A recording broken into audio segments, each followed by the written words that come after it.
7 अक्टूबर 2023 को जब हमास ने इजराइल के ऊपर सबसे बड़ा हमला किया था, उस वक्त वो हिजबुल्लाह ही था जो सबसे पहले हमास का रक्षा कवच बनकर सामने आया था। उस वक्त हिजबुल्लाह ने उत्तरी इजराइल पर ड्रोन, रॉकेट और मिसाइल हमले शुरू किए थे। यहाँ तक कि हिजबुल्लाह के जासूसी ड्रोन इजरायली सैन्य अड्डों की खुफिया जानकारी भी ले उड़े थे।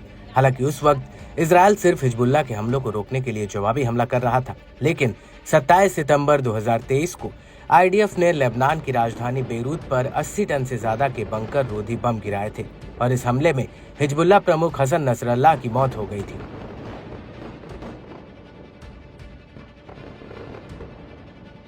और इसके बाद आईडीएफ ने नसरल्लाह के उत्तराधिकारी सैयद हाशेम सैफुद्दीन को भी ढेर कर दिया था। और इसके बाद 1 अक्टूबर 2024 को आईडीएफ हिजबुल्लाह पर जमीनी हमला करते हुए लेबनान में घुस गई थी, लेकिन 27 नवंबर 2024 को इजरायल और हिजबुल्लाह के बीच युद्ध विराम भी हो गया था।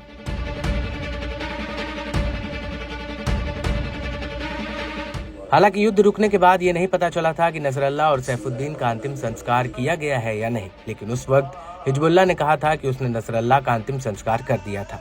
लेकिन अब इस पर हिजबुल्लाह प्रमुख शेख नईम कासिम ने एक बहुत बड़ा ऐलान किया है।